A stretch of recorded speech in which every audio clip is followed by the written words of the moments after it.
Japan के जख्म हरे करेगा चीन। 3 सितंबर को मनाएगा विक्ट्री डे। आग में घी का काम करेंगे पुतिन और किम। दोनों को चीन ने विशेष मेहमान बनाया।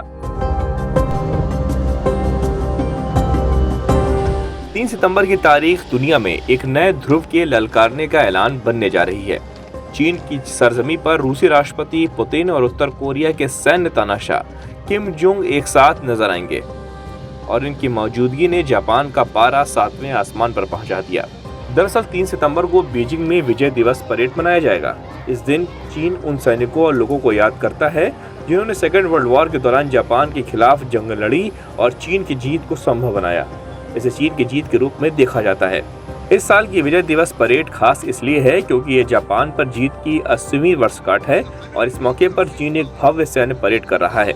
इस समारोह में रूस के राष्ट्रपति व्लादिमीर पुतिन, उत्तर कोरिया के नेता किम जोंग उन समेत 26 विदेशी नेता शामिल हो रहे हैं। ये सभी नेता चीनी राष्ट्रपति शी जिनपिंग के न्योते पर बीजिंग आएंगे। ये परेड तब हो रही है जब ठीक इसके पहले 31 अगस्त और 1 सितंबर को तियानजिन शहर में शंघाई सहयोग संगठन की बैठक भी हो रही है। इस बैठक में भारत के प्रधानमंत्री नरेंद्र मोदी, संयुक्त राष्ट्र के महासचिव एंटोनियो गुटेरेस और कई अन्य देशों के बड़े नेता भी भाग लेंगे। लेकिन इस परेड को लेकर चीन और जापान के बीच तनाव पैदा हो गया। दरअसल जापान का कहना है कि यह परेड जापान विरोधी भावनाओं को बढ़ावा देती है। जापान ने अपने दूतावासों के जरिए कई देशों से अपील की है कि वे इस परेड में भाग न लें।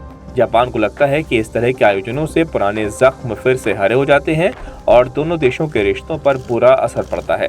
जवाब में चीन ने भी अपनी नाराजगी जताई। चीन ने जापान में अपने राजदूत के जरिए औपचारिक रूप से विरोध दर्ज कराया और साफ कहा कि अगर जापान को वाकई अपनी अतीत से सीखना है तो उसे अपने आक्रामक इतिहास को स्वीकार करना चाहिए, उस पर सोच विचार करना चाहिए और शांति के रास्ते पर चलना चाहिए। चीन का कहना है कि जापान को न सिर्फ चीन बल्कि उन सभी देशों की भावनाओं का सम्मान करना चाहिए जो कभी उसके आक्रमण के शिकार हुए थे। इस पूरी स्थिति को समझिए तो सिर्फ एक सैन्य परेड नहीं बल्कि इतिहास, राजनीति और कूटनीति से जुड़ा मामला है। चीन अपनी जीत का जश्न मनाना चाहता है, लेकिन जापान को लगता है कि इससे उसके खिलाफ पुरानी दुश्मनी को दोहराया जा रहा है। यही कारण है कि मुद्दा अंतर्राष्ट्रीय बहस और टकराव का विषय बन गया।